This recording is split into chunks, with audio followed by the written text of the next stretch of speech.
What's up, everybody? My name's Chance, and today we're going to be hopping into Ranked Draft with the Theros Beyond Death set.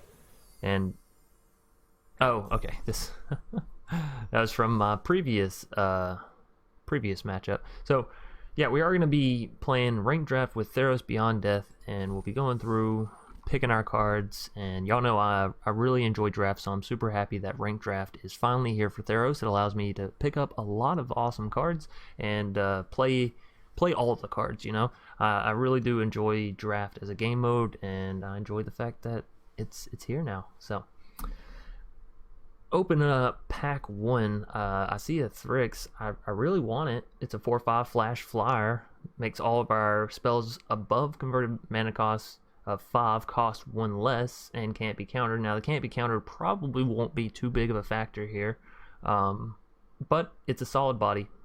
It's got flash and flying, and it has the caveat of potentially protecting our larger spells or making them cost less. So I think we go here.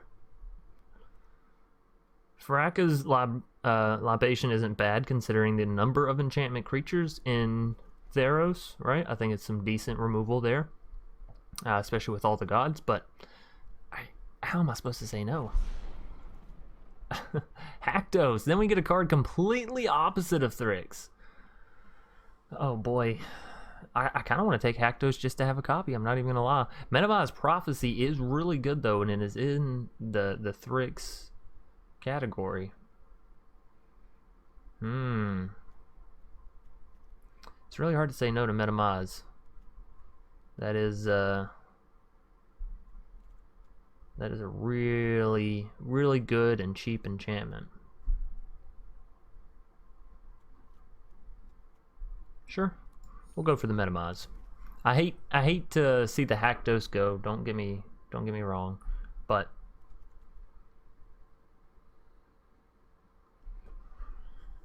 it's not terrific. If I could have something else, I would.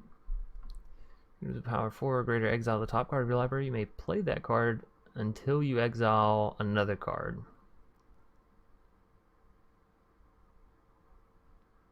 Well, that's a whole lot of ifs and buts and candies and nuts, you know? But I just don't know how realistic it is. 5 mana for a 7/3.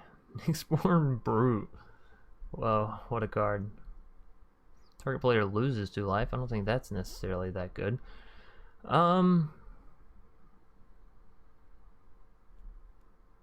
I mean, I guess we can try out this Iron. It is a flash flying again, 1/3, so a solid defender at least.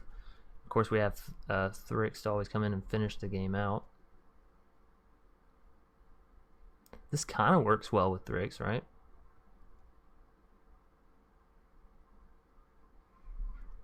But it's going to require us to play blue-red and potentially into green. Well, maybe not, though. If we have things like Nyxborn Brute in our deck.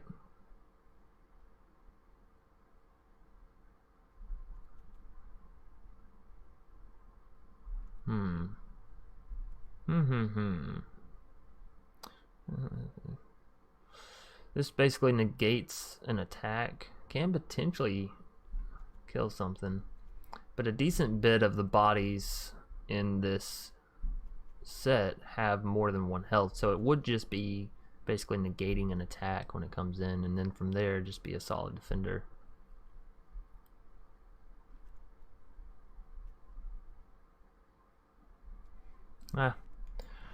I think on average the Singer is better.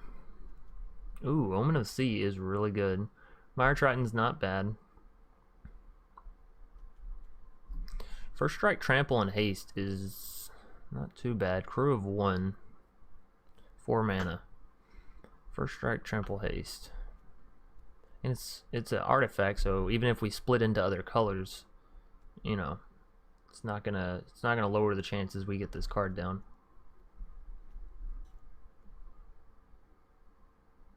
Crew of 1 makes it to where our Singer can turn it online. Honestly, Thundering Chariot might not be a bad card in limited. Our card. Of course, Omen of Sea isn't bad either, but I'm going to take the Thundering Chariot. I'm going to try something out.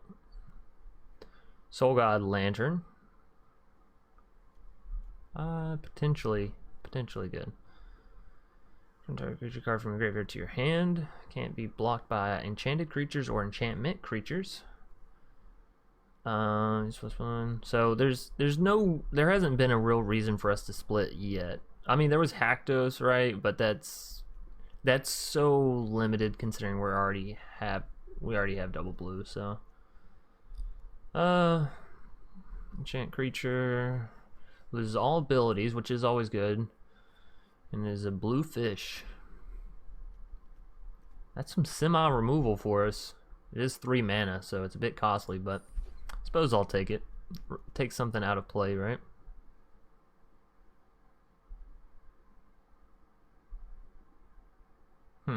Whenever an enchanted creature dies, draw a card for each aura you controlled that was attached to it. And we have another Thundering Chariot. Transcendent Envoy. Although we're not really going that route.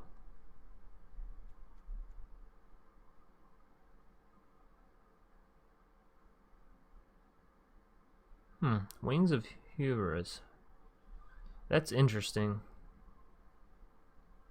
Only costs 1 to equip, and it's basically an end-all, right? Equip creature has flying, then you sacrifice this. Equip creature can't be blocked. That's not bad. That's really not bad.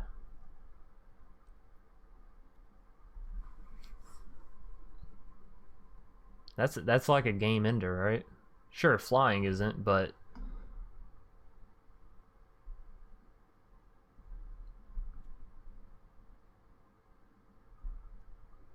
yeah, I think I'm gonna try out Wings of Hubris. Not so much that I want to pick up another copy game, okay? Chill out. Slow your roll. I do need to start picking up more creatures, but there will be time for that, so. Starlit Mantle, I do really like. Gives enchanted creature hexproof. It can come in at flash speed. And enchanted creature gets +1/+1, which isn't too big of a deal, but you never know. I think I will take Starlit Mantle. Chain to memory, target creature gets -4/-0 until end of turn. Scry 2. Well, I mean, for 1 mana, I suppose it's not bad, but it's basically just negate 1 attack, right? Scry 2. Glory Bearers. Whenever another creature you control attacks, it gets +0/+1 until end of turn. Well, I don't think we have the cards in this set to make that worthwhile, right? There's Thrill of Possibility. Destroy target creature with flying. Enters the battlefield. Scry 1. It is another way for us to turn online our Thundering Chariot. Whenever an enchantment enters the battlefield under your control, gets +1/+1.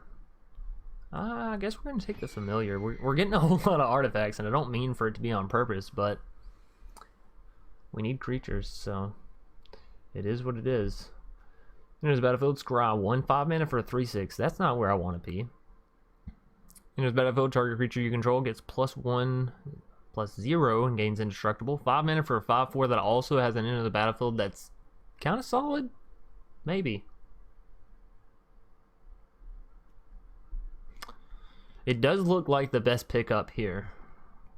Traveler's Amulet, we're not split enough yet to need that. We could always need it in the future, but it is a common, so the likeliness that we see it again is up there. I kind of like a Rage Guard Berserker with what we have going here currently. At least compared to the rest of this. I guess Field of Ruin maybe, but it's so niche. Chain to Memory does give us interaction with our opponent's creatures. Let's take the Berserker. Let's get wild. Memory Drain. Counter target spell. Scry 2. 4 mana. 4 mana. That is so costly. We have Soul God Lantern. Well, Bronze Sword kind of goes well with the Wings of Hubris and the Thundering Chariot, right? Does cost 3 to equip it, though.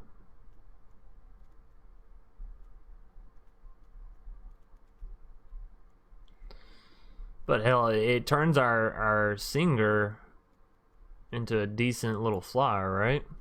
As well as our Familiar. Memory Drain's not bad though. Counter target spell. What does Thyrex hit? 5? Yeah, so it wouldn't make this 3. If it would make this 3, that might be worth it. 4 mana for a counter spell. It's just a little costly. And I'm not the biggest fan of counter spells anyways, y'all know that. Fruit of Theros. Target player loses 2 life.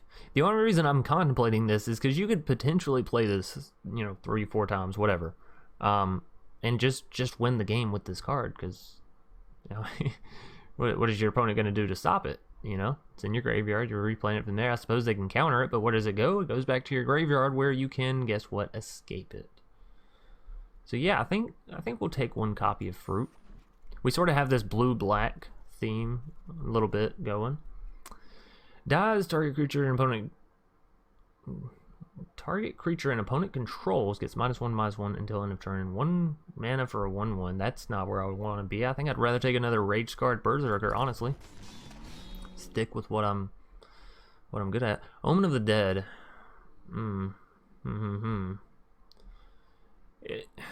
Okay, so here's the thing. If we have a creature card that we want to draw back, then essentially this is a 1 mana flash in, draw, you know, target creature, which isn't bad. In limited, it's not bad. And then furthermore, you know, sacrifice Scry 2, which can always come in handy. Then we have Temple Thief, which is very evasive in this set. Well, again, situationally evasive. Let's see. What are we dealing with as far as creatures go? We have the Singer. We have the Bird. We have the Chariot. We have 2 of the Berserkers. And we have Thrix. So very top-end heavy right now. So we wouldn't be... Realistically, Omen of the Sea doesn't come online. Even though it's only 1 mana, it doesn't come online until late game. Temple Thief does give us another 2 mana. But we'll have more chances later to get those, so I'll take an Omen of the Dead. And then the Transcendent Envoy, I think we just sideboard that. I think it's safe to say we won't be playing red unless something fantastic happens. So Perforost's Intervention I don't think is good enough for us to warrant that. Sea God's Scorn. Return up to 3 target creatures and or enchantments to their owner's hands. This sounds fantastic. At least in limited. Okay, again, all these cards, if I say they sound like over the top or whatever, it's in limited. It's in draft. It's in this specific mode. So please do remember that. You may search for aura, reveal it, put it into your hand, then search your library. Oh, then shuffle your library. Yeah, not really the route we're going. Can't block. Okay. 3 mana for a 3/3 that can't block. Granted, it can escape to be a 5/5. Still can't block. Enchanted creature gets +2/-1 for 1 mana, and we can escape this. So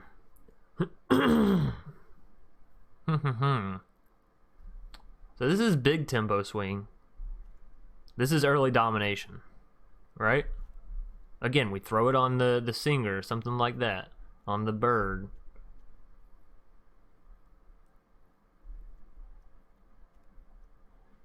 Hell, even on Thrix, you know, any of our creatures really can handle that. Sea God Scorn, 1 turn play. If we don't have lethal, they can potentially just replay everything back down and potentially just regain the effects of everything entering the battlefield, right? It's sorcery speed, so it doesn't save us from any board wipes like Shatter the Sky. Now it will bounce gods, so they'll have to replay their gods and all that. But it's only 3. 6 mana, bounce 3. I just like the Favor better. I just think it's better consistency wise.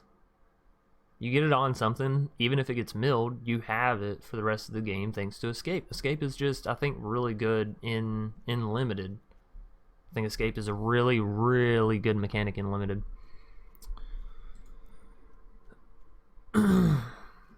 Yeah, I'm gonna take Mogus's favor, whatever. Now we do need to start building out our creature bases a little bit, so we might have to start taking things such as Underworld Charger. Yeah, because I think I'd rather have an Underworld Charger than another Thaumaturge Familiar, right? That's for sure. Let's take an Underworld Charger. It can come back. It's an okay body. It's not the biggest. Exile target creature, 5 mana, instant speed. Final Death, probably what we're picking up here. Oh. Fraka's Libation. It always makes me wonder. And we have Fraka's Spawn.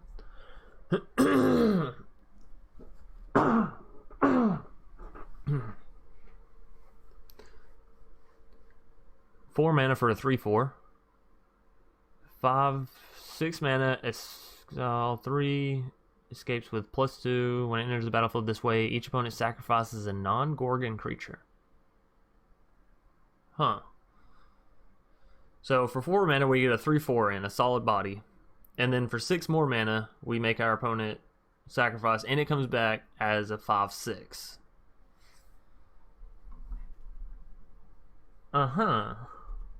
Well, I like Final Death, but Fraka's Spawn, granted, it's not exile, and it's not targeted. It is still removal, and it gives us a creature, and it has escape. I just talked myself right into that, huh? Equipped creature gets +0/+2 and has hexproof. And whenever a creature with Death Touch blocks or becomes blocked by this creature, destroy that creature. So it basically becomes invincible, right? Basically becomes invincible minus board wipe. Because it has hexproof and can't die to Death Touch. What are you going to do? Board wipe it. So, yeah, I mean, it's not bad. Well,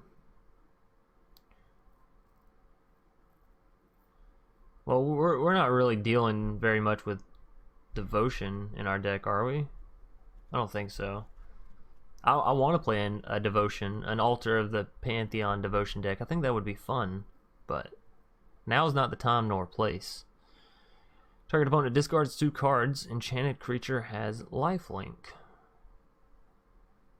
So, that's weird.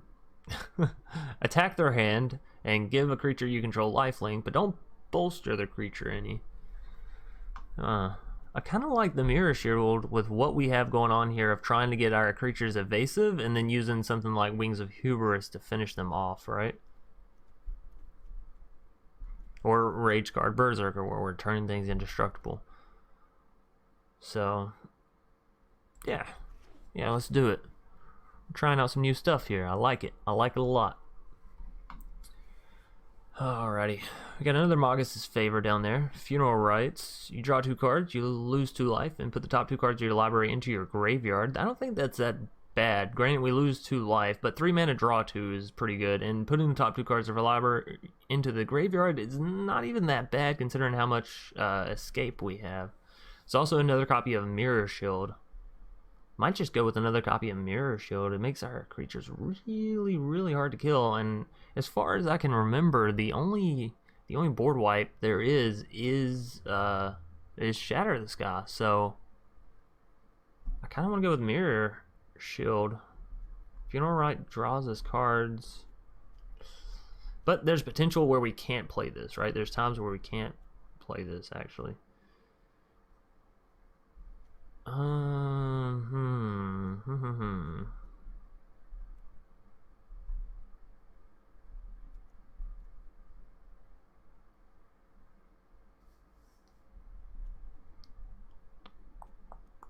Let's take the draw.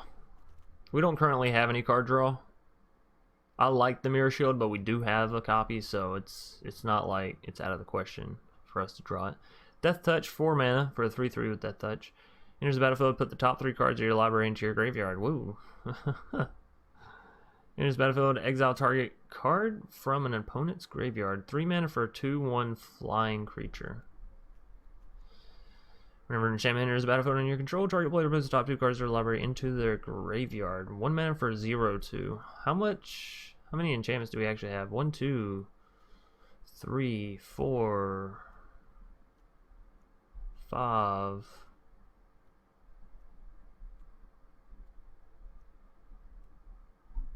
Five? Is that it?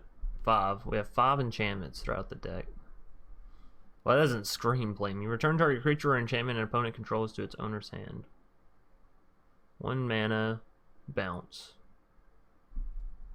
I mean, that's basically an unsummon, right? Except it hits enchantments and creatures.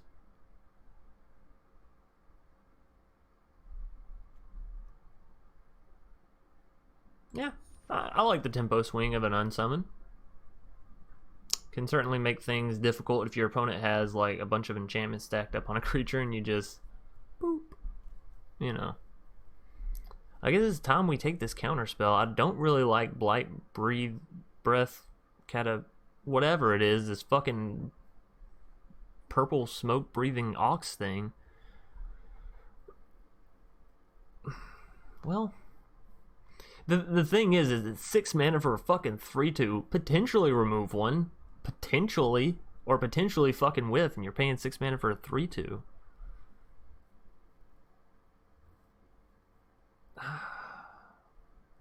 Okay. We'll take a memory drain. Fine. If you put my back to the wall, fine. Okay? It's -1/-1 for each card in opponent's hand. At the beginning of upkeep, each player discards a card. Again, I don't think this is bad for us because we have so much escape. I'm going to take an Enemy of Enlightenment. 6 mana for a 5/5, but it does have flying. And Thrix makes it cost less if we can get a Thrix down and yada yada yada. Of course, if we got a Thrix down, chances are we're beating the shit out of them, right? If it's staying on the board for at least 1 turn, we should be going ham at least. I'll take another Underworld Charger. So it was kind of all we had there. Another Bronze Sword, maybe. Maybe. Our deck is very... Even though we're playing... even though we're playing Dimir, our deck is very beat 'em up, huh? Very, very beat 'em up. How many creatures are we sitting at? That'll decide this. So... We have 0 1 costs.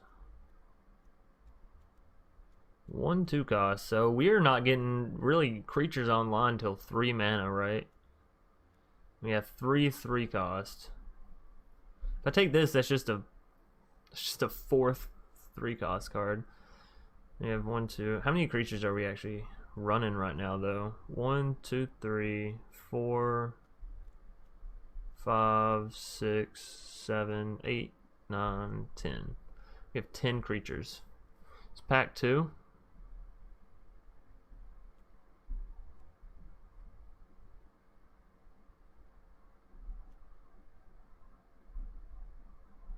I mean, if we're going for the evasive, another Thaumaturge Familiar isn't bad, but Bronze Sword does make... Yeah, I think I'd rather have another Bronze Sword. There's the libation if we want it. Sacrifice a creature, each opponent loses 1 life, and you gain 1 life. 2 mana for a 1/3. Sacrifice a creature, each opponent loses 1 life, you gain 1 life. I mean, okay, so here's the thing. This card...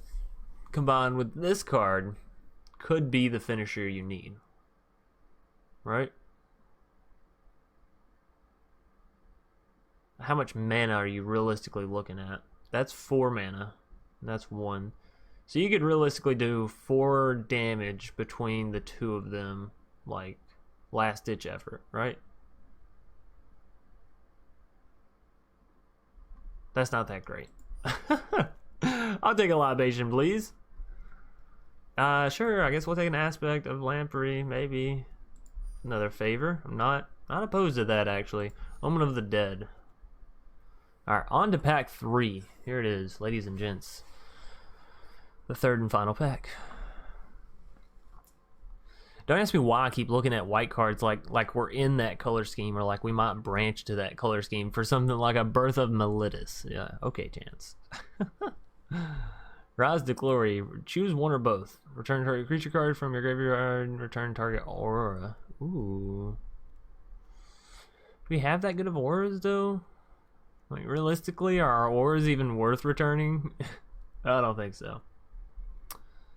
We have another libation or a final death. So targeted creature removal or non-targeted creature or enchantment removal. 5 cost, 3 cost. We do have another Starlit Mantle, which is some more instant speed hexproof. So that's not bad either. But I think I'd rather have the removal than the hexproof, right? I think it's better to have the active play than the reactive play as far as draft goes.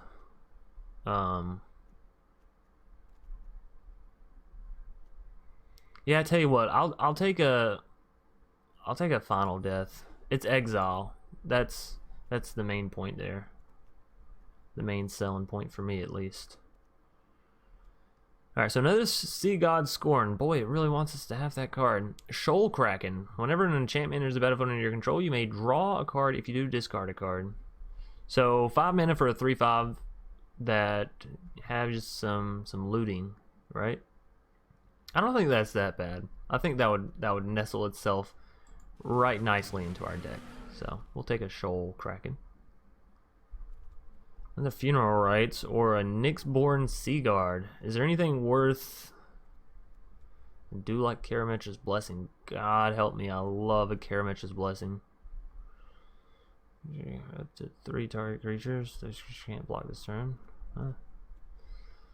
So it's between a Nyxborn Seaguard and a Funeral Rites. Yikes. Well, I guess I don't mind the Funeral Rites. It is more card draw, and we're kind of lacking as far as that goes, right? 4 mana for 4/3 is just a body. Sage of Mysteries, though, we already discovered we kind of don't like that in our deck. Though our numbers may have changed. Let's go back and see how many enchantments we're actually running with now. We do have 2 of those. We do have 2 of those, but who's to say we actually keep all 4 copies of those? We'll see. 5, 6. Pick up sticks. No, 7. 8.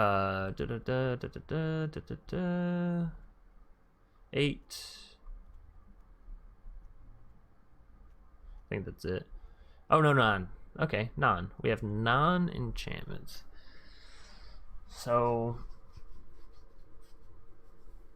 we might proc this card like 3 times, 4 times maybe.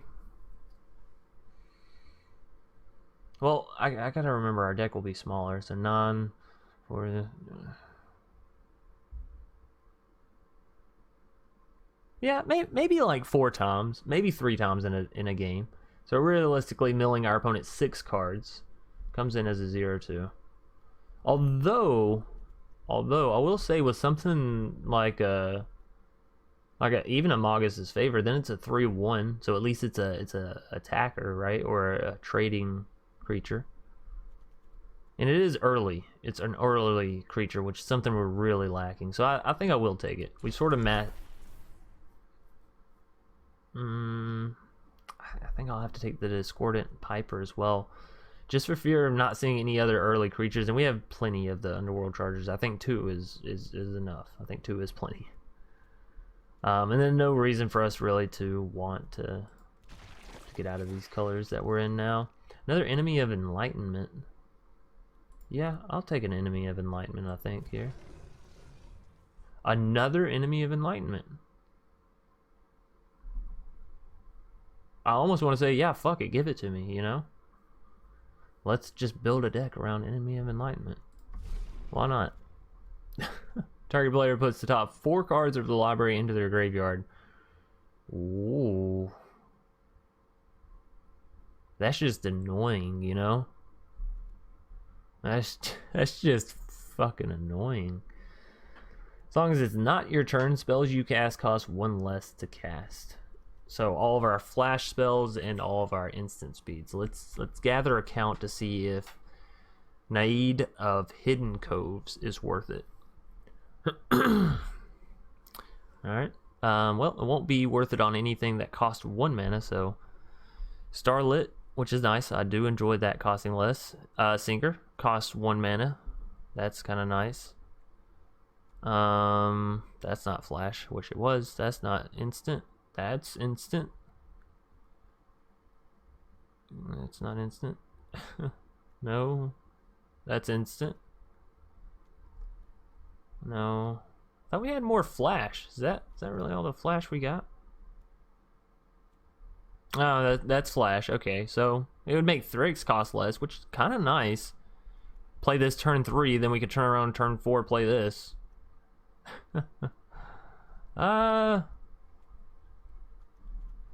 Sure. We'll try it out. Another Starlit Mantle. I don't mind a Starlit Mantle. Tap target creature, it doesn't untap during its controller's next untap step. And you can escape this. So it's like a stay down. I think I'll take a Starlit, especially since we have the Naid now. Kind of like that. We have an Omen of the Dead, a Memory Drain. I'm kind of digging the Memory Drain since we have a Naid. Now, granted, we only have 1 copy, so the chances of us hitting it is you know, they're low. But it does still make Memory Drain cost 3 and 3 mana counter target spell, creature, whatever, you know, scry 2 is kind of good. So sure, give me a Memory Drain, sign me up. I guess the doctor's becoming a control player. Never thought I'd see the day.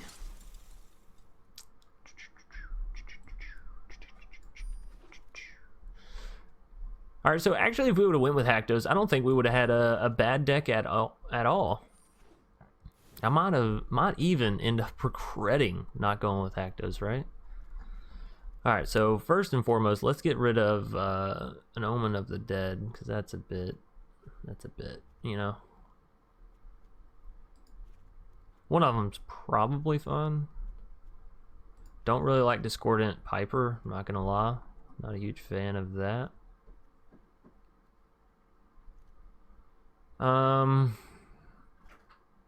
I don't know if we want to. I don't even know what this is. Okay, I don't know how to pronounce it, but I don't know that we want it. Ichthyomorpheus. I don't know.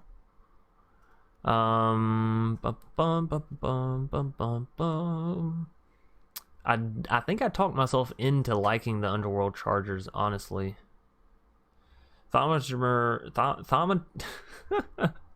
It's late. I'm recording this late instead of early today, so. Alright, well, I think we'll cut that. I don't think that. Nope. No. Get out of here. I do kind of like Fracas. I'm not gonna lie. Our deck kind of went away from a Thundering Chariot, but I still don't think it's bad. 4 mana for a 3/3 crew 1. Do we still have the lower end, though? Sage of Mysteries can't crew it at all. And then we have Singer, which can crew it. Naid, which can crew it. And that's it until we get into creatures that would basically be the same size, only bigger on the ends. So, yeah, I don't think the Chariot makes it as much as I was hoping it did.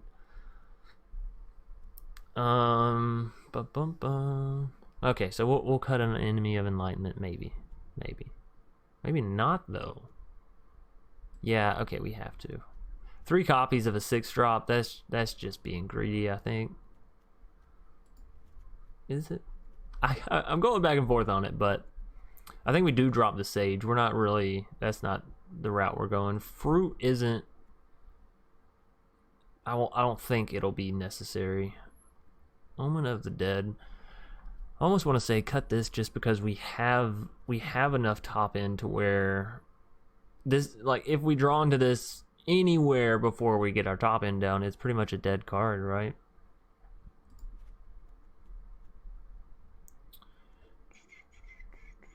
I don't think Bronze Sword is bad because it gives us something to play on turn 1 that we can turn around and use later on.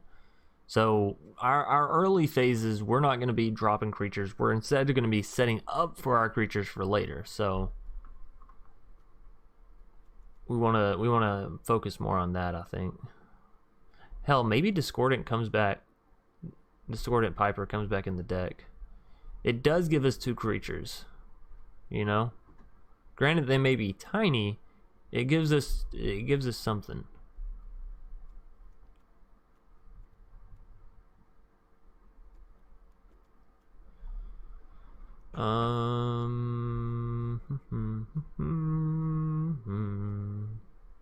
We still have to get rid of 6 cards. So what are our 6 least good cards? I think we do drop 1 copy of Enemy of Enlightenment.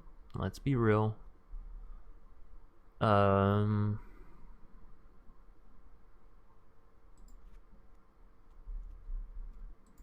I don't want to drop all the interaction I have with the Thrix, so it's a bit awkward.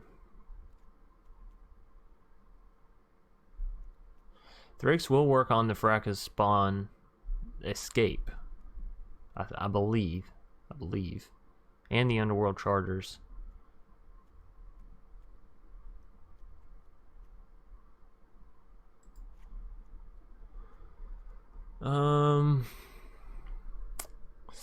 These last few cards are always the ones that get me. I think we take out Amagus' Favor. No, actually I like the idea of having to. Not gonna lie.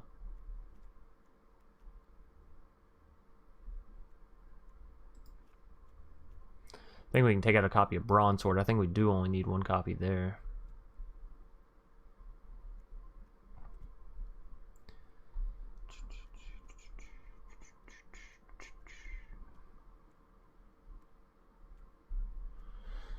What's our next least worthy card? Maybe Shoal Kraken, because it doesn't actually draw us a card. It just sort of loots us. I guess isn't bad because it can loot us away from lands.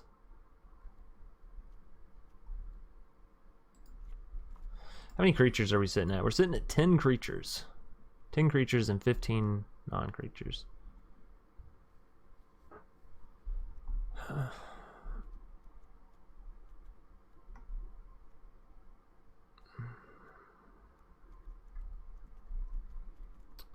Alright, we'll stick it there. I'll throw... no, I'm not even gonna throw another land. We're just gonna have two over, and we'll see how the deck does, and whatever cards we kind of don't like in the interaction, we can potentially remove. All right, so now that the drafting portion is out of the way, we're going to go ahead and hop right into our matches. Alrighty, Super Wino gonna be our first foe for the day, or Super Winnow, either which way.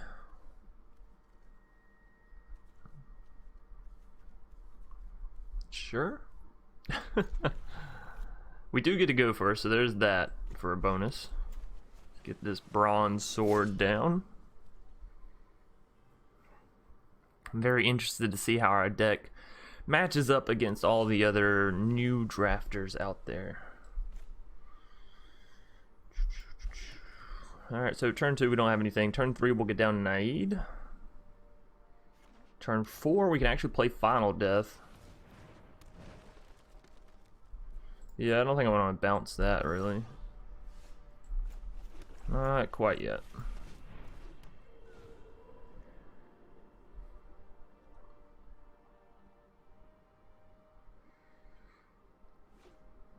Okay, so we do have removal if we want to use it.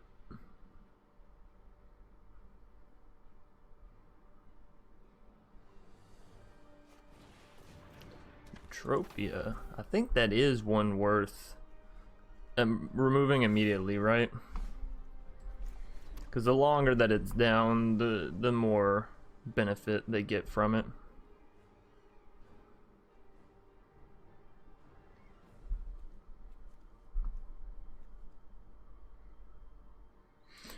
We could also equip this here. Swing in and always Stern Dismissal the Utropia.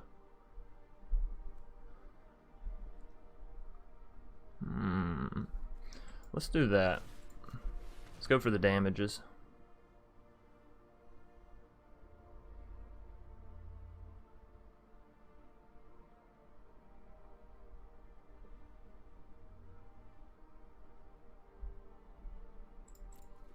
And if they just want to double trade here, I don't think that's necessarily bad for us. We do lose our need, but we can also bounce one of their creatures if they try to double block us, so.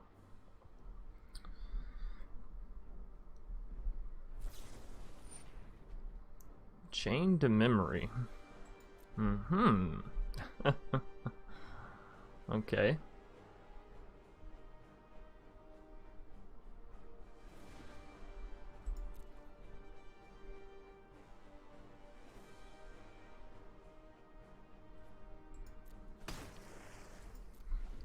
Alrighty, well, that was one of the cards that we said was like a one-turn stall, so we'll see if it was enough.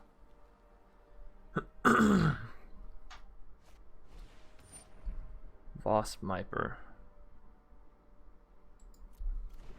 Yes, I did say that backwards.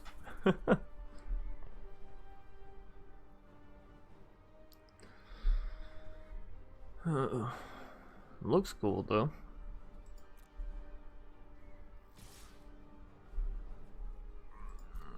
We don't bounce anything here because they just replay it, right? We save what, 2 damage? No. It's not worth it. It's not worth it. Now, unfortunately, we still only have 1 swamp, so kind of got to make the decision of Magus' Favor or Final Death. And I think Final Death, keeping mana up for that, is actually better. Moss Viper, I'm not too concerned about because we do have those shields in our deck if we can get to them. We shall see. Now, I can cast Final Death and Stern Dismissal. Both of them, thanks to Nade. Whatever. This little water nymph thing hiding out over here.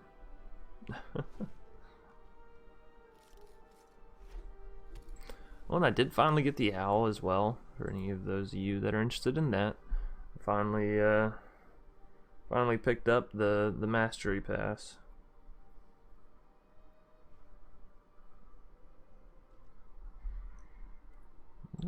Pass to attackers. Wow, they didn't do anything. Well, I'm not killing any of their creatures until I until I kind of need to, right? Although we can go here.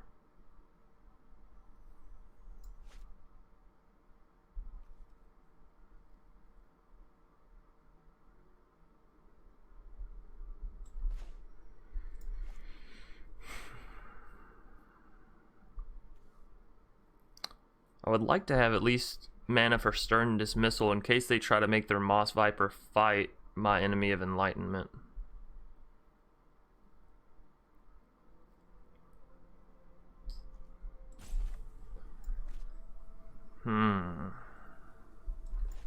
Let's play it. I can go back and forth all day.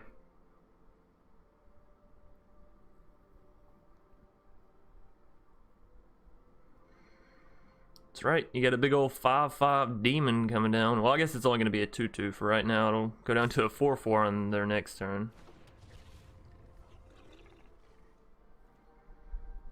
No attacks.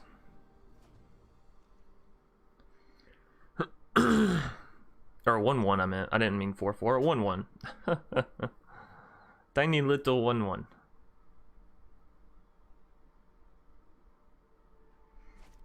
Yeah, I really like this this battlefield.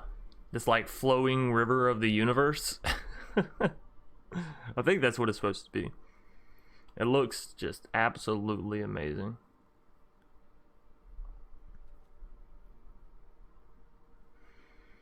Okay, so we'll discard our favor here, I think. Since it has the escape, we can always get it back later if need be.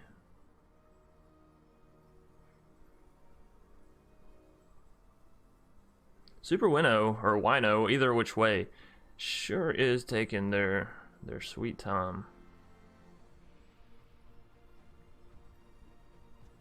Which I suppose I understand. Draft is a little bit harder to weigh your options out, as your opponent can have... Like, you know more and less about your opponent's cards, because there's not all the cards in Standard, potentially, in their deck. You know, obviously people don't run all cards in Standard in their decks, but you get the idea. So you kind of know, like, you just have this one set of cards that you're really playing with. So you sort of know, like, okay, they're probably only playing the blue-green cards, which cuts out majority of the set, right? So if I know the blue-green cards, then I can sort of guesstimate into what they might have or what they might be playing. Opponent just ran out of time there. That's not good. Generally, you don't want to time out in a draft game, right? You paid money, or you paid gold 1 to get here, so come on, Super Winnow, don't do this. This is game 1, baby, straight out the gate.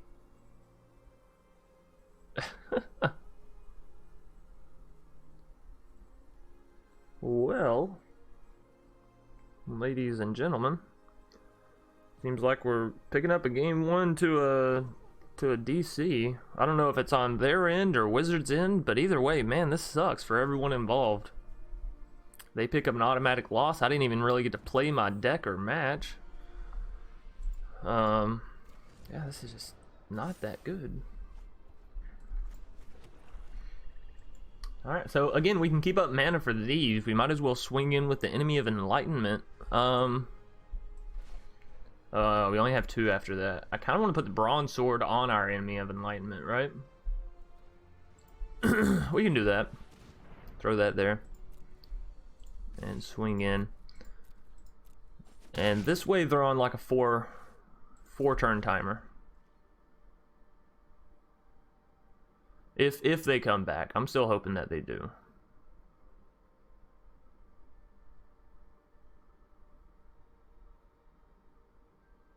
No. Oh, Wizards. Wizards. What are you doing? This may not be Wizards. This may be Super Winnow or Wano. They may have disconnected themselves, you know, their computer or internet or whatever. Sometimes shit happens. That's okay. We'll probably go ahead and just hop into the next match here. That way y'all don't have to sit through all this. So, unless Super Wino comes back, I'll see y'all in the next game, and we're going to count this as game 1 victory. So, woohoo! Hame, or Hame, going to be our second foe for the day, and we're going to have to hope that they actually want to play some Magic the Gathering. So, our last opponent did not. 2 lands in hand. I don't like seeing that, considering we know how costly our deck can get. So, let's just take a mulligan. Oh! Oh! Cool. I mean, I guess I'd rather throw back something that's a copy. So I definitely should have kept that first hand. At least we had split mana. Now we're just on double swamps, hoping we can hit some blue mana again. Oh, joy. Don't you hate it when you have like an okay hand? You're like questioning keeping it, and then you mulligan. And you're like, damn. Should have kept with that first one, though. That's alright. I like not being able to play Magic till, you know, turn 4, whatever. Opponent, take it easy on me. Have some mercy. Oh, or not. Okay. Well, oh my god.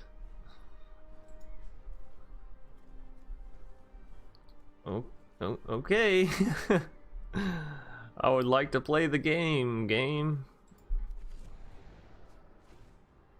I know Spawn can come back and make him sacrifice, but it also costs 6 mana, and we're struggling to get 3, so let's be real. So God Lantern. Oh, I'm so glad my opponent also has that. Fuck, we are so screwed in this matchup. I should have kept the first hand. I didn't know. Alright. Hey, mana. Up to 3 lands. What do we want to do with that, though? Well, you don't even turn her offline, so, you know, not that great. I guess we can go here so we can have the 1 mana Starlit Mantle sort of up. And we can get to Final Death sooner. Sure. Then we'll just need 1 more mana to get to here. As long as they don't kill it. Omen of the Sun. Ooh. Ah. Our opponent may win here simply because, well, mana. You know, if we're being real. But we'll try and come back. It's definitely gonna be woohoo! So glad they did that. So what is this? You can just tap this at any point and exile your opponent's graveyard. Isn't that lovely? Isn't that fucking lovely? Just tap away and make me lose everything, I suppose. I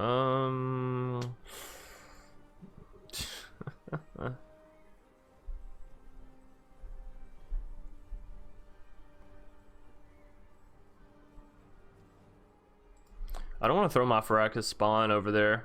I feel like they'll use their Soul God Lantern before then, so.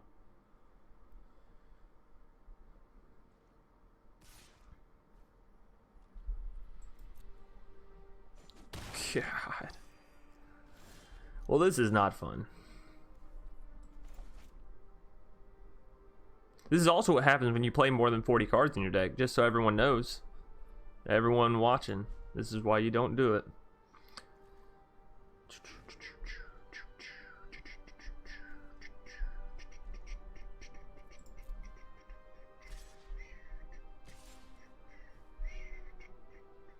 So I can kill their venomous Hierophant here, and I may want to, honestly, with how quickly I'm just fucking hemorrhaging health. I may want to.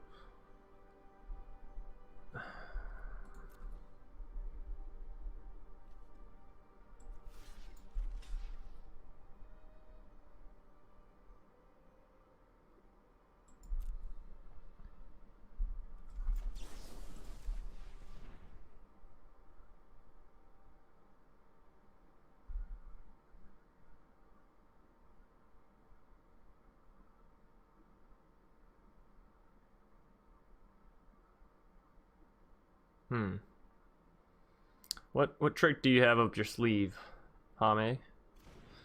Haim? Alright, so we at least got rid of that annoying 3/3 life gaining son of a bitch. Yes, use your Soul God Lantern, please. Damn it. Did y'all want to watch Magic the Gathering today? Because apparently I don't feel like playing it.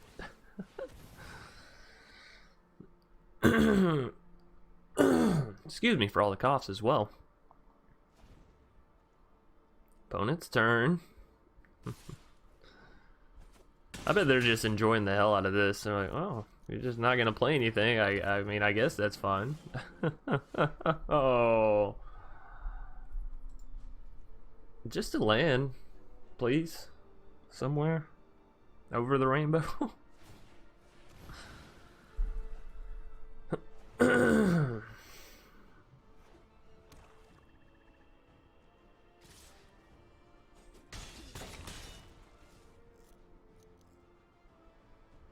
Also, we lose this match.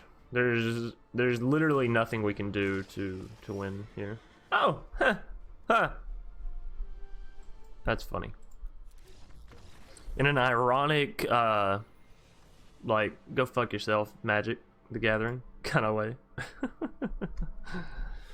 Alright, on into a game 3, where we hope we don't get mana screwed.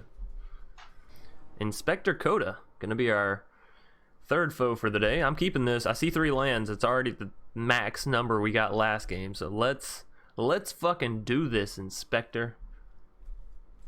I don't know why, but whenever I read the name originally, I saw Inspector and I was like, Gadget. Inspector Gadget, it's gotta be, right? There's no other Inspector in the world.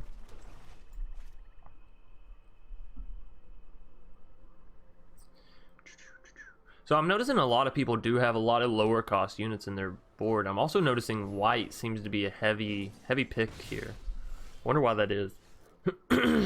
If it's just observation bias, you know, because I've only played 3 games, or what. So I can get an Underworld Charger down here. The problem is they can't defend. I can use Fracas Libation. Problem is they sacrifice the Alcid. So no matter what I do here, I'm kind of taking damage. I guess if I at least make them sacrifice, we're getting rid of that for future reference. Let's just go with the Underworld Charger. Good game. Don't you fucking love people? Turn 3, your opponent GG's you. Well, goddamn. Although it might very well be GG, you know? They do have Selesnya enchantments. Lord knows that's strong in normal. Why do you... Seriously. Chill. Chill. Alright, so we'll probably just frack his libation here.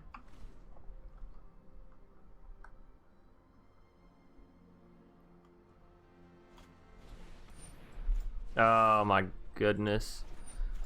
Oh my goodness. They went for the Hydra's growth. That's dirty. One extra mana does give us the Thrix that we so desperately need, so yeah, put that baby on top. I still can't believe this motherfucker. Turn 3, GG. Hell, even if you do win, is that how you want to win? Would being a fucking cocksucker? You know? Douchebag? Whatever you want to call it. Whatever insult, you know, your go-to is. Isn't that just what you immediately feel like ripping whenever your opponent's like, GG? Damn, no respect. And you're in bronze, okay? You're in fucking bronze. Saying GG. People. Don't be this guy. Don't be this guy.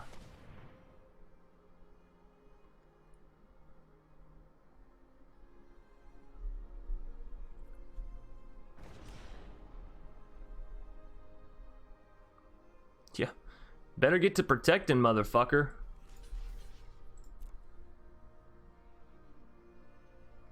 I think their Transcendent Envoy is stronger than the Hero of the Proud.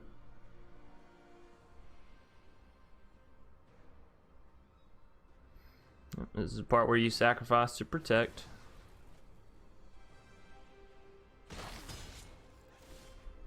Alright, so we are down to 8. Still have Faraka's Libation and a Starlit Mantle. I think we just hold on these two for now. This makes them kill off either the Transcendent or their Hero, and this keeps our creature from dying. So, both seem, you know, fairly useful. Do I swing in? That's the question. No. Your go. Oh yeah. Inspector, you don't say.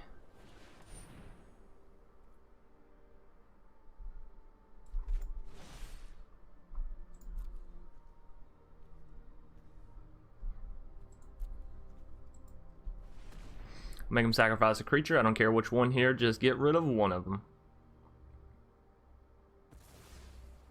Bye.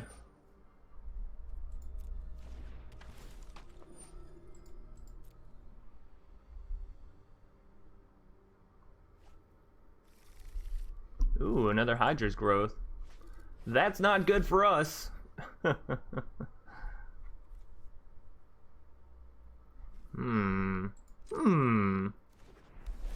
so it goes up to a 4/5.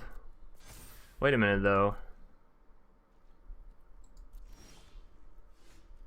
Oh, there's the memory drain we wanted. Right on time. Honestly, I think we pass again. We can still Starlit and Mantle our Thrix to kill the Hero of the Proud. And we have counter spells. So yeah, we're sitting kind of low. I think we play safe here. Oh, that's right. We can't Starlit Mantle, but we can Starlit Mantle to keep our Thrix alive, I think. Let's see what they go for here. Whenever a creature dies, Venora, that should return target creature card with converted mana cost 2 or less from your graveyard to your hand. Is that counter spell worthy? I think so. It allows them to keep cycling their cards. Let's do it. Another Underworld Charger. They can't block, so I don't really care too much for them. Shoalkraken costs 4? No. Yeah, Shoalkraken costs 4, right? Alright, so we'll keep that island on top.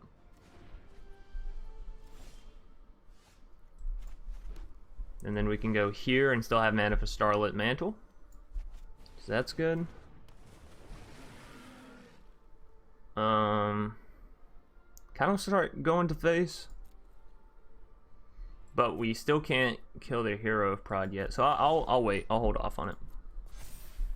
That Hero of the Pride is going to get very, very big, by the way. It's okay, because we can actually still double block and kill it here if we need to. Do we want to?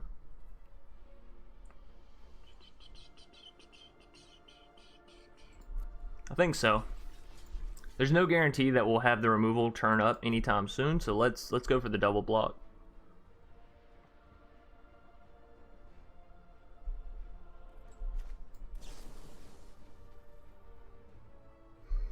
So they're going to kill this one, which means we want, right?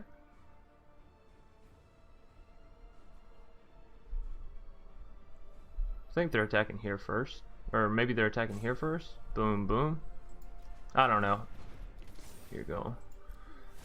Man, this person. So I can discard Funeral Rites to draw a card. I don't think I want to. Why would you kill my Shoal Kraken first? Why, oh why would you go for the Shoal Kraken? I'm super glad I went with my gut instinct there. Okie dokie. So we can Funeral Rites on ourselves now. Or we can just get an Underworld Charger and a Bronze Sword down. Underworld Charger can't block though, so... You know what? Yeah, let's go with the Underworld Charger. 2, 3. Let's go with the Underworld Charger and the Bronze Sword. This potentially gives us a 7/5, right? And yes, I will go to face with my Thrix. Our opponent has 1 card in hand, 2 cards in hand, you know? Oh, Mr. Coda! You didn't want to stick around? You didn't want to say GG after all that. What a twat. Don't be like that guy. Ladies and gentlemen, when you're coming to play Magic, have fun with it. Don't be like that guy. Don't hop in and be a sore pre-winner and then a sore post-loser, okay? On into a game 4. Wonder Dock, gonna be our 4th foe.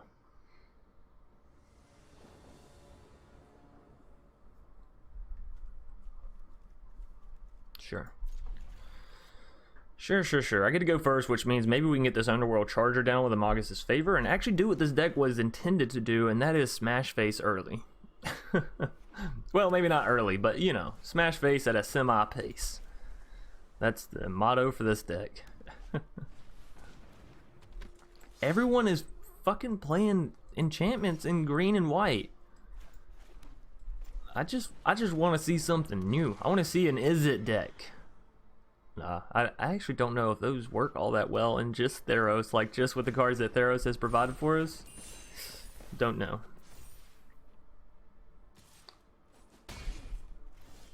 What is this? Target enchanted creature, enchantment creature.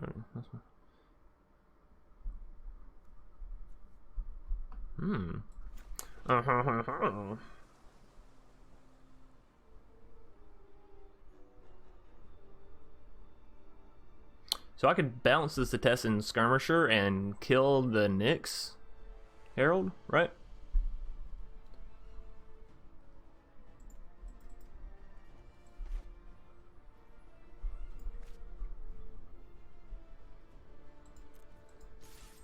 I can do all that at instant speed too.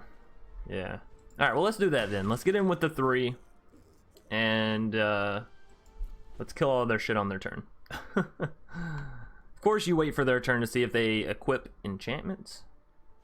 That's the... Yeah, do it. Equip all of your enchantments. Oh, you know what? We should have bounced that card as the enchantment was entering the battlefield. I didn't think about that.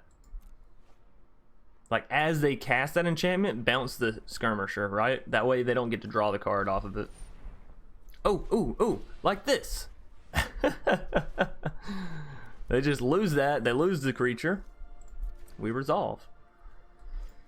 Then I show them a really fun game. Or I make them lose their other creature too. Whoops, sorry there, bud. I didn't know you were trying to play a game. Alright, so we'll get down our Fracas Spawn. We'll get a Mogus's Favor on our Underworld Charger so we can start dealing all the damages. All the damages. One more mana, we can have an Enemy of Enlightenment, which is great. In theory. Right? They're still sitting at 4 cards, which means as soon as they draw another card next turn, Enemy of Enlightenment dies. So we actually have to wait for them to play out a little bit more. I think we do swing in with everything here. Yeah, I was about to say, because they either block the 5/2 or they don't, but either which way, we got to get in with that damage. Alright, so obviously Arasta is a little scary as it does have reach. Uh-oh. Uh-oh. She's not good. But if they play another card this turn, I can go ahead and get down to Enemy of Enlightenment and at least have that going for us. Oh, unless they draw another card off of their card, then I cannot. Let's see, what would be good for us here? Targeted removal? Sure. Land? Not really.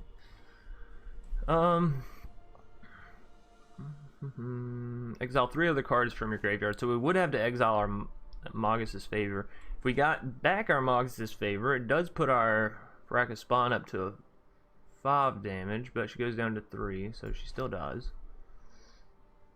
And again, they're not low enough for me to throw down an Enemy of Enlightenment. Not quite yet.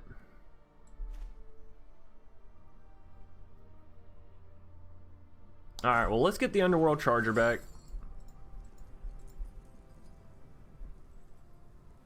We'll get rid of the Mogus's Favor. And, yeah, just hold the line. Hold the line!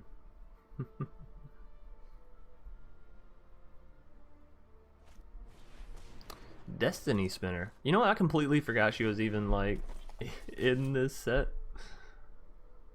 Alright, you got your big 4/7 Spider Queen. You're not gonna swing in. That's crazy. That's crazy, man. We may just have to discard our Nade here. We'll go one more turn and then we'll get down Enemy of Enlightenment. I will roll for one more turn. Now, once Fracas Spawn dies, we can have it come back and make them sacrifice a creature. But again, it's not targeted, so...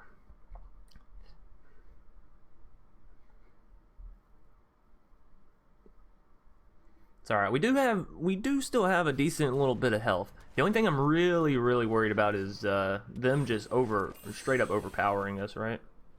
Which is very likely. Why would you do it there? It already had trample.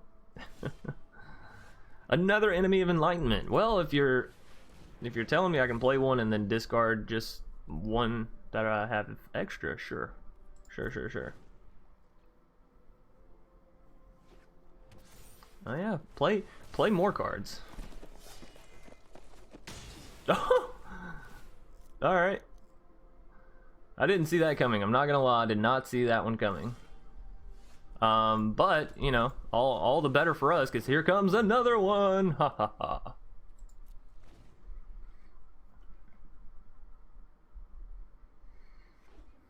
All right, so Enemy of Enlightenment can start dealing in these final bits of damage. Are you excited? Because I am. Come my turn, they have to discard whatever card they decided to keep in hand. Don't know why they wouldn't just play it. Loathsome Chimera? Yeah, why would you not just play it? It's +1/0 and indestructible. Ooh. I kind of want to put this on my Enemy of Enlightenment just so it goes up to 6 damage, and then even if they draw into cards or have cards in hand, whatever, like, it can still potentially kill them. And then again, I kind of want to put it on the Underworld Charger, but either way, the Arasta will block that. So let's get down our Rage Guard Berserker and just throw that buff on the Enemy of Enlightenment. Well, it still doesn't get big enough to deal with their Arasta, though, you know? That Arasta is a pain in my tuchus. I tell you, it's a pain in my tuchus. Do we swing all in?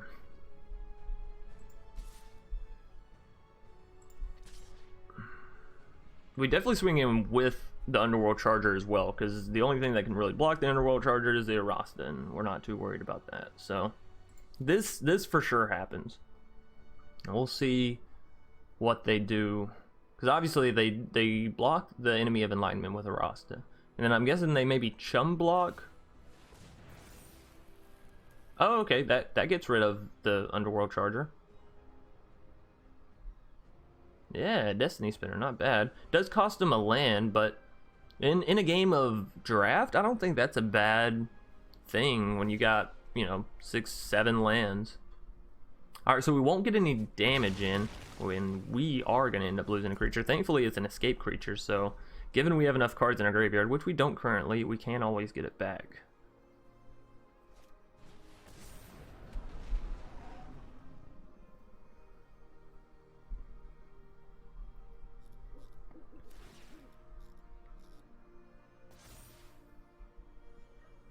Just swing in with your Rasta. I will double block it. That is how much I want that card out of here.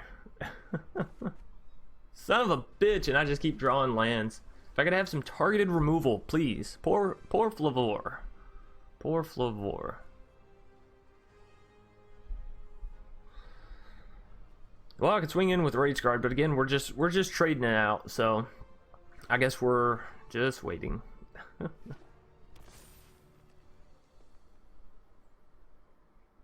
And so are they, huh? Alright, so they're going to get back their Loathsome Chimera. This is just going to be a big board, isn't it? Until I can figure out some way to get rid of their Arasta and finish them off overhead, this is just going to be a really, really big board.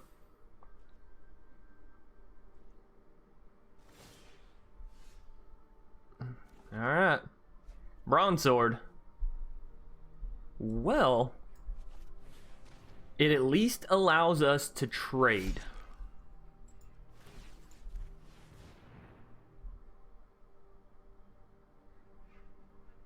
Is that what I want, though? Or do I want to wait for the removal and just go straight up for the kill? Actually, it's not even a trade. I forget, Enemy of Enlightenment has 5 health, so they just take it on the chin here. Or they sacrifice their Arasta. Ooh. Oh, Nexus Wardens. Wow, don't you hate to see that? When you see a card and you're like, oh, that card has, well, still worthwhile in my opinion. Getting rid of that that big burly beastie, certainly worth it.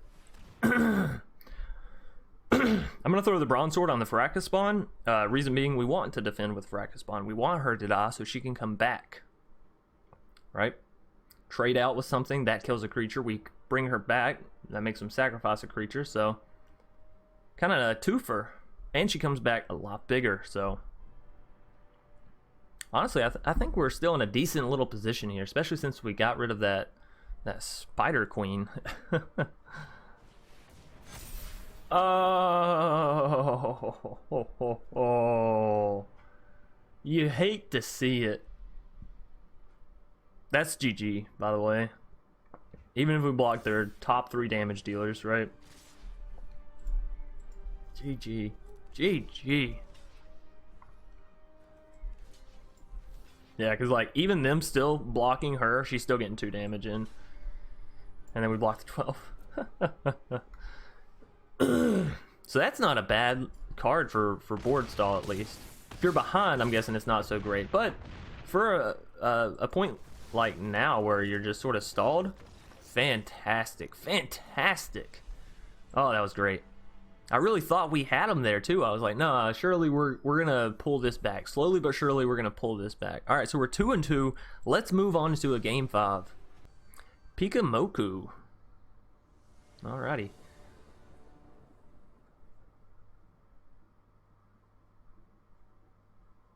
Very little interaction early, but we can go turn 3 Funeral Rites, which I haven't been able to use really too much. And the opponent goes first. Whatever, we'll keep it. Turn 2, I can still get down Wings of Hubris, so it's not the end of the world there. Temple Thief. Okay.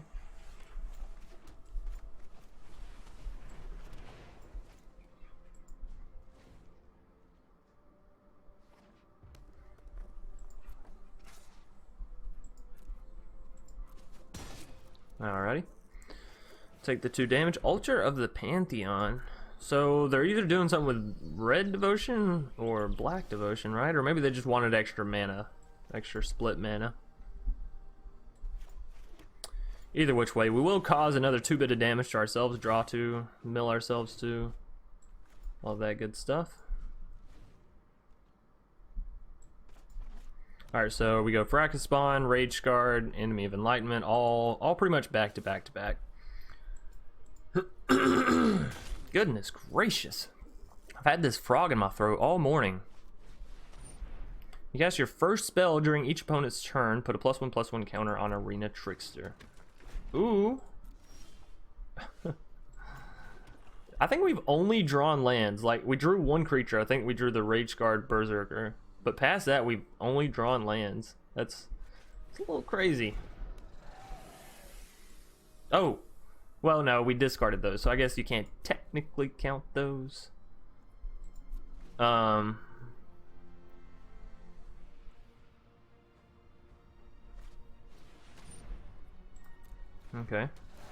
Okay. Wonder what they're going for here. So no swing in, right? All right.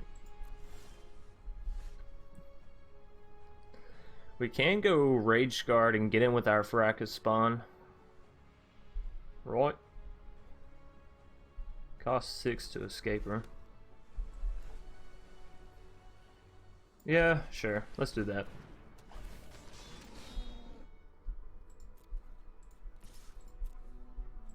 I shouldn't block here because it's just free damage, yeah. Yep. Then on our next turn... I might equip Wings of Hubris and Magus' Favor to Rage Guard Berserker. That way it has flying and it deals 7 damage, right? Should be a decent way to get at our opponent's health. Metamai's Prophecy, that's not bad. It's not bad at all. Okay, so yeah, let's go with the Metamai's first. See what we're gonna scry here on the top.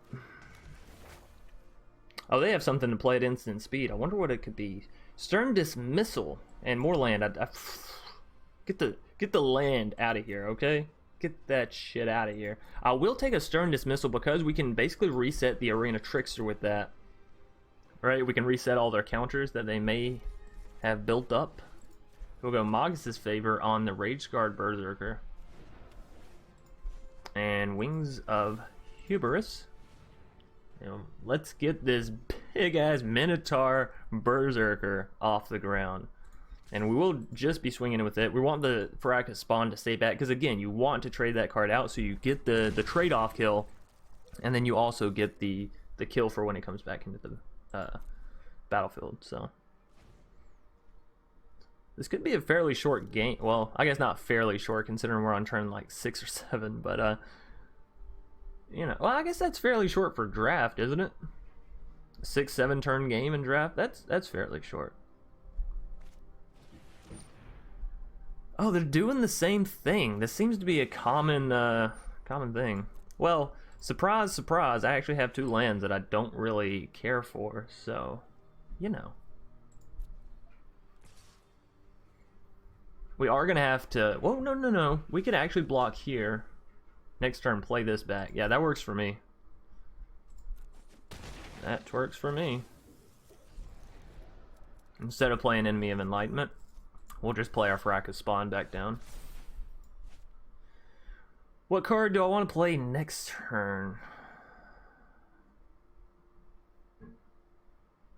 Well, let's say Enemy of Enlightenment. I'll do that next turn. Choose 3. 1, 2, 3. And Fracas Spawn will come back. They'll have to sacrifice a creature. And we got a 5/6 down now, and we have a 7/3 that's flying, so... And we have Wings of Hubris, which literally allows us to just win, right? To just literally win. Bye-bye, Pikamoku. It was fun playing with you, but I do need to continue on in this draft. Alright, so we're up to 3 victories, I do believe. Yeah, 3 and 2. Not bad. Let's see if we can go for 4. SLM 265. Gonna be our next foe for the day.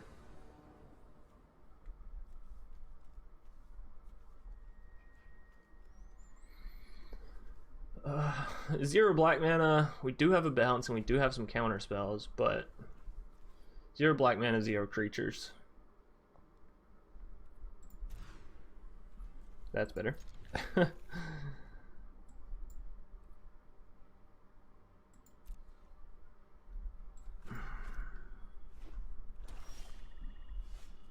Good old Shoal Kraken. What's crack-a-lackin', Mr. Shoal? Looks as though our opponent's playing mono black. I'm gonna keep mana up for the Singer come their turn. Give them a little surprise. Surprise? I guess not, considering kind of whiffed. Alright, so we can either play the Underworld Charger here, or we can try to start equipping our Singer. Let's try to start equipping our Singer, I think. It's immediate damage, it's flying, and do I need more than 2 reasons? Come on, people. Realistically, do I need more than 2 reasons? So, yeah, I guess this is happening. We're just gonna get a really, really big birdie in the air. The opponent's like, wait a minute, that's a 7/1 flying creature. That's a little hard to deal with, don't you think?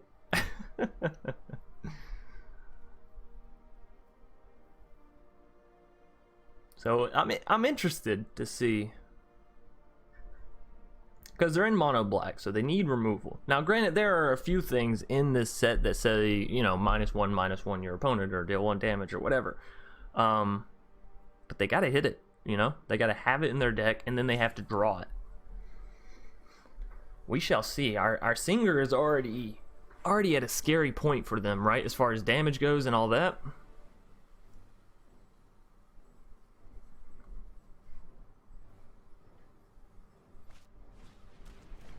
Grim Physician. Okay, so that can kill our Singer, but it has to die first. Oh, and we got a Starlit Mantle. That's really good. So I won't play the Underworld Charger just because I do want to have that Starlit Mantle up and ready for our Singer, because I'm smelling a victory, ladies and gentlemen. No, I do think we'll be able to pick this up, though, considering our opponent, well, they're not showing anything so far. We'll have to see, though. Even if they do go for... Ooh, is that it? Is that lethal? It is, wow. I don't think I've ever had such a simple game of draft as to just put down 1 creature, throw 3 enchantments on it, and just go to absolute town. Well, that was fun. I do gotta say, that was fun. Oh, what did we get here? The Cauldron of Eternity. Cool. Cool. We got a pack as well. So yeah, we're up to 4 and 2. Let's continue this train and see if we can't go up to 5 and 2. I gotta say, for us picking up 2, also here we are into game 7 up against Dimir. But I gotta say, for those 2 losses to, well, no. 1 loss was legit. The other loss, we just got mana screwed, which again, we are playing over the amount of cards that we should be playing, so that could trace back to me. I'll keep this. I think it's fairly okay. The Underworld Charger obviously isn't as strong as the Singer was there, but you know, what's the chances we get that to go off again? Especially if your opponent's playing red, they should be having some removal. So Underworld Charger can't block, but we might as well go ahead and get it down. Could have also Funeral Rites and went digging, right? I think this is perfectly fine. We get a Magus' Favor. It goes up to a 5/2 and a Starlit. It's a 6/3. Not a bad little creature. Blood Aspirant. So they're basically playing Rakdos Aristocrats in draft. Isn't that a hoot? A hoot and a half, actually. I actually don't want to equip anything before I swing in here. I just want to swing in and see what their move is. Nothing? Okay. Then I go here. In turn. What did we end up getting rid of? Just 2 lands. I don't feel bad about that at all. Arena Trickster. Ooh. We've been seeing a lot of those. I wonder why that is. Opponent's going to be getting in with 2 creatures. Do I want to bounce anything here? Like, just go ahead and bounce it while I have the mana. If I do, I think it's Arena Trickster, right? I think if I'm bouncing anything here, it's the Arena Trickster. Let's just go ahead and bounce it. Count it as a tempo move. We will count it as a tempo move. Alright, so... Okay. We can't play both Magus' Favor this turn, but I can play one. Ooh, Thrix, yeah. Yeah, I think I do want that. Do I want another Bronze Sword? Honestly, no. Like, I have 2 equipments here. Starlit's another one. Nah. I don't think we want the Bronze Sword. It is good, don't get me wrong, it's good. But it's not all that in a bag of bread, so... Alright, so we will Magus' Favor, whatever, and get in with the 5 damage. We still have Starlit to protect our Underworld Charger, and we have to keep swinging in with the Underworld Charger. It doesn't make any sense to keep it back because it can't defend.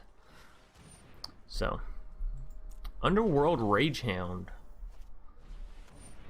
Now, we can equip our Magus' Favor to their creature, right, and kill it. That'll work as well. Of course, I guess we could have done that with the Blood Aspirant. There hasn't been a reason to so far, and they're actually tapping the Blood Aspirant, so do I go ahead and kill this, or do I just kill this? I guess we shall see. Choose a card name. Well,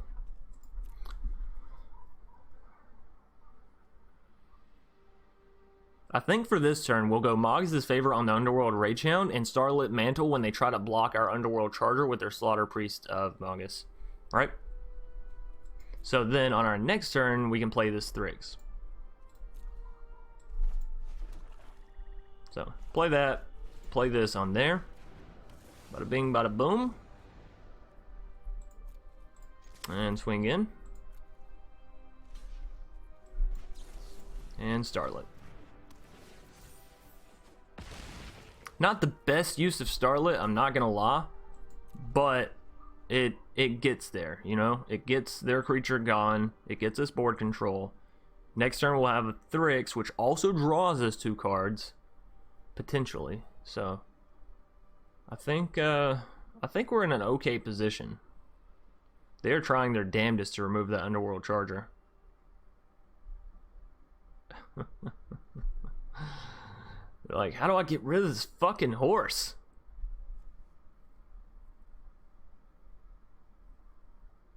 Alright, so let's see what their course of action here is.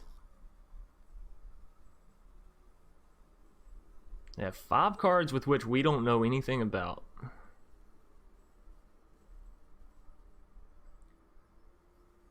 Come on, Nymeria. Or Namira. They're gonna bring back an Underworld Ragehound. Okay. Swing in with the Blood Aspirant? No? Okay. Alright, so we can throw this down. Draw 2 cards. Thrix is big enough to block their Underworld Ragehound as well, so... And then we have this, which actually... It's -3. Okay, so we swing in here. Right? They block with Underworld Ragehound, and then we use the Singer to just turn their Ragehound offline. Boop!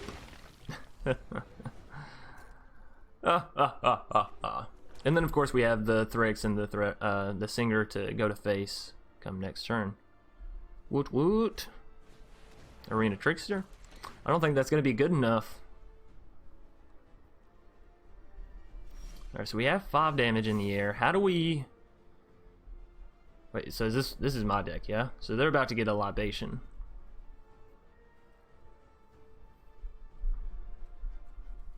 Okay. So then I kind of want to go here, right? Just to counter their libation, because once we sacrifice this, we can bring it back and make them sacrifice something, and unless we can get to lethal this turn. This gives +2. These are 5. That makes 7. That makes 8. So can't get to lethal there. I could throw him down and put indestructible on our 6/3. Let's do that. Let's go here. And this basically forces them to trade out with Underworld Charger. They're probably going to trade out their Blood Aspirant, or they block with the Arena Trickster and then sacrifice it with Blood Aspirant. Huh. Yeah, I do think we go here, though. And we'll swing in with everything. Do I want to? Yeah, I do want to. I do want to, don't I? No, because then we can't get back this from the graveyard if we do that. Right, and this is lethal whether we equip this or not. Okay, alrighty, so we'll swing in with our three of these people. They block the Underworld Charger.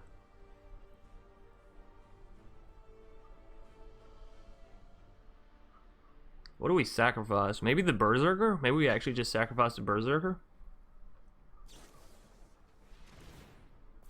Omen of the Forge. Okay, so that'll actually get rid of nothing? Wait. Why would you not kill Underworld Charger with your Omen of the Forge? That doesn't make any sense. That doesn't make any sense to me at all. Like, why?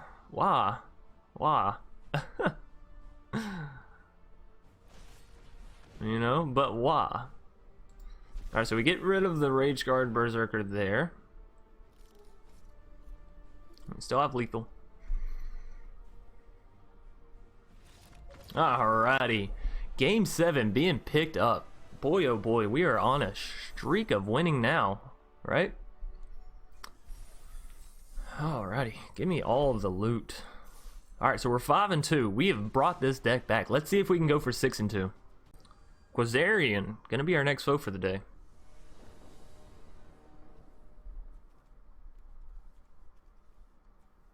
Well, that's not good. I would love to keep it, but it's really just not that good, right?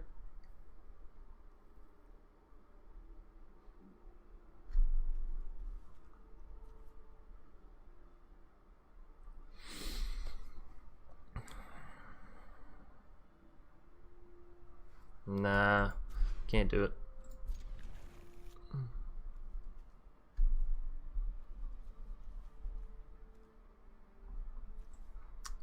Underworld Charger, you've been good to me, but I think it's time we put you on the back burner for a game or two.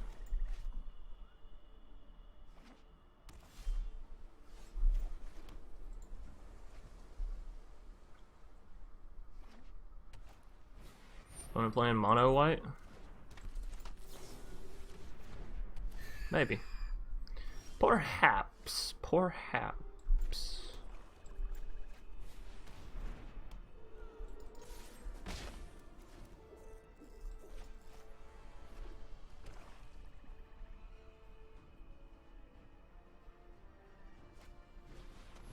Ooh, an Underworld Charger. We know how annoying those can be.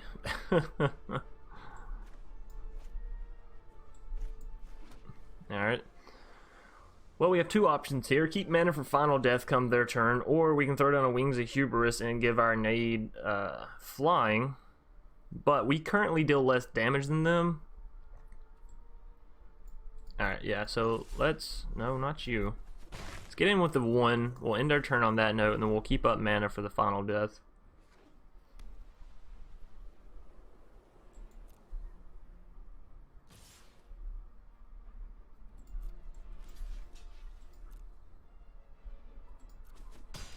I'm not going to use Final Death if they don't have anything equipped, or if there's no reason quite yet for me to, right?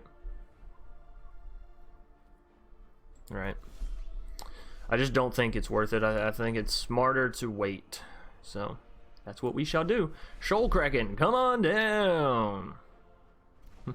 I feel like my game show host voice needs some work on it, right? Like, it needs to be more consistent. Like, I don't know. I don't know how to do it. Y'all get what I'm saying. Quizarian, what do you got for me? Fracka's Libation. Ooh. Well, get rid of my flying creature.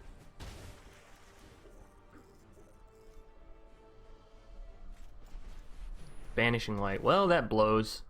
Oh, you're taking the Kraken. Interesting. I guess they just want the damage, huh? If it ain't got damage, I don't care. Okay, so we can actually get down to Wings of Hubris and still have mana for Final Death come their turn. Works for me.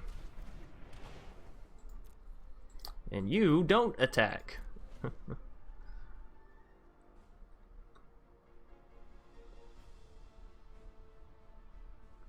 Looks like it would have been smartest to just go ahead and Final Death that Underworld Charger when we had the chance.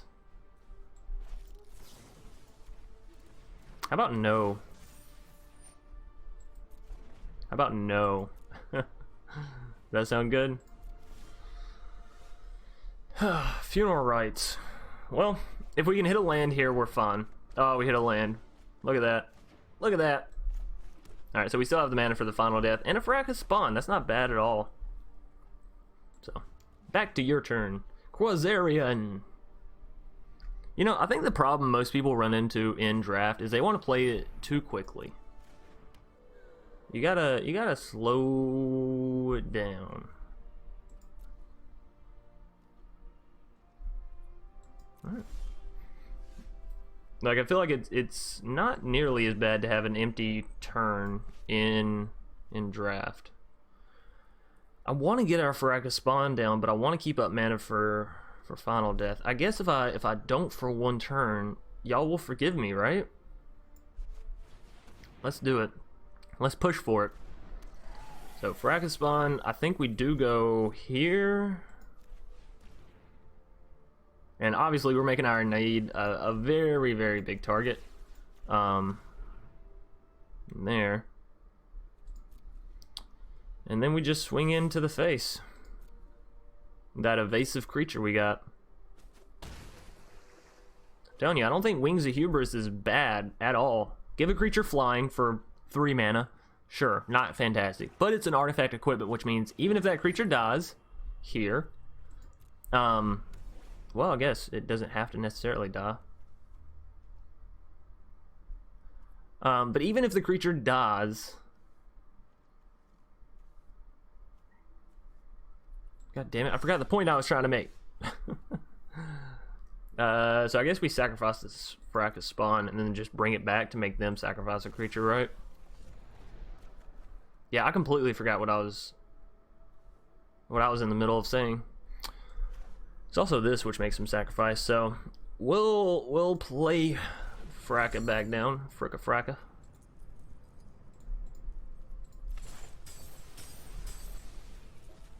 Oh, hey, look at that.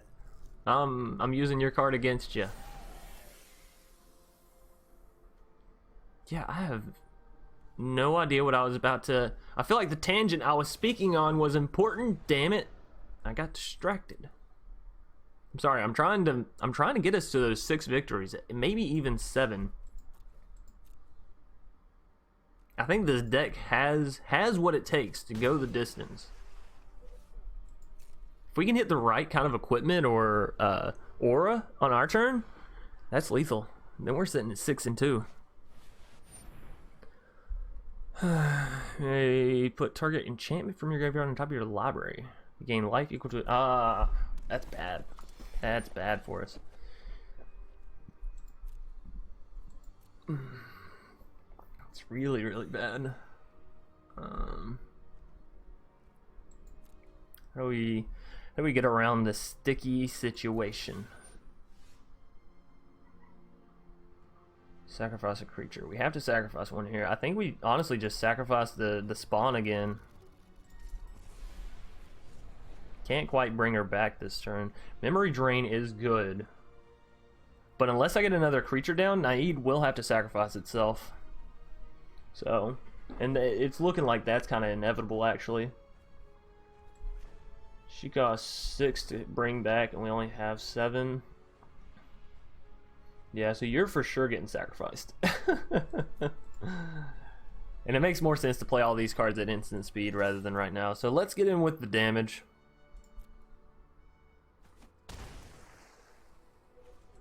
Unfortunately, Naid, that's going to be the end of your reign of terror. But let's see what they do, because, well, I got a lot of stuff. I got a lot of stuff I can do.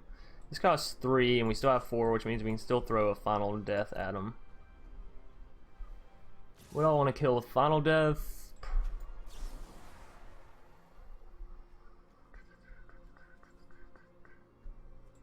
guess we could get rid of the most damage, right?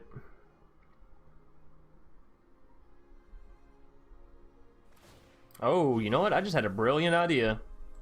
Brilliant. But it will require them to not play this. So, we'll have to see. We'll have to see. Oh, they're not. Oh, no. Well, let's see if they sacrifice their creature. If they sacrifice their Banishing Light, we got this. They're going to sacrifice a creature, aren't they? Damn it! It was a good attempt. It was a good attempt.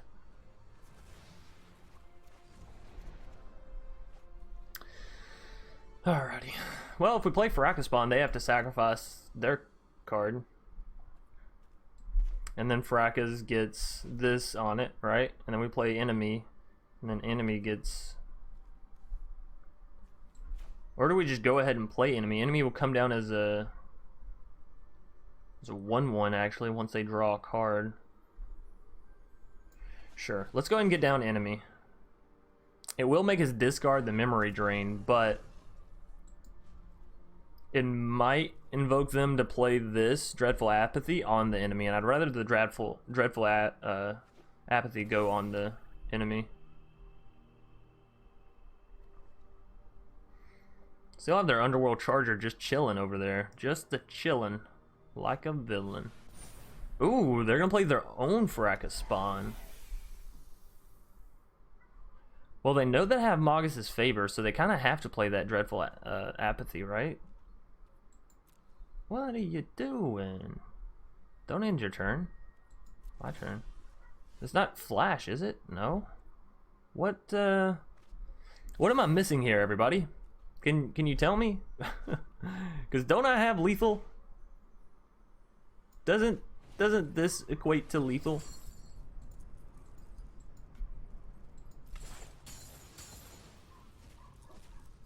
Right? That's not instant speed. That's not instant speed. That is instant speed, but still gotta sacrifice a creature to get there. I actually would have to sacrifice 2 creatures to get there. Both of their creatures. Of course, then they have Fracaspawn, which they can bring back on their next turn. And they're down to 1 life.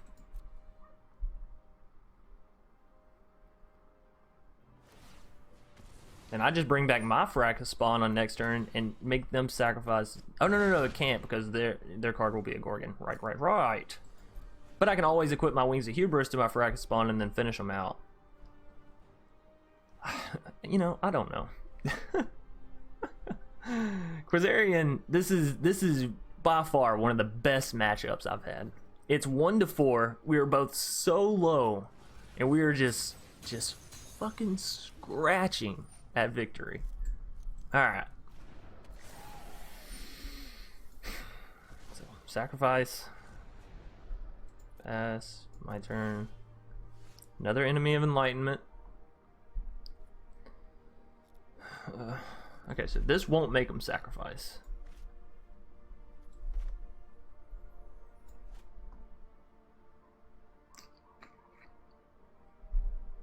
Oh shit, we actually lose. That's so rough. Because we can't play 2 creatures, we lose.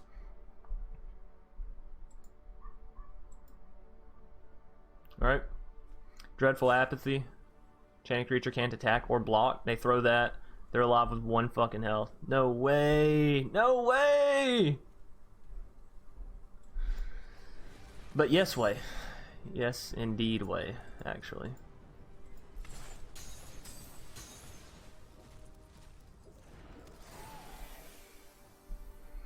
Yeah. Yep, that's a GG. Damn. Doesn't that suck to come so far and then to lose to a fucking Dreadful Apathy?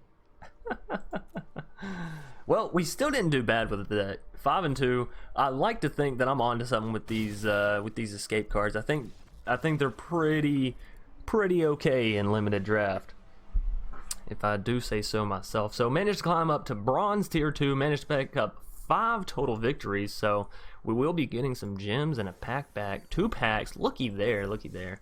The game has decided to reward us for our amazing ability to overpower our opponents at such a slow speed. Anyways, that's gonna do it for this really long video for today. I hope you all enjoyed. If you did, please be sure to leave a like down below in a comment in the comment section if you have any suggestions on this video, future videos, or past videos. And I may end up breaking this up into 2 videos. We will just have to see.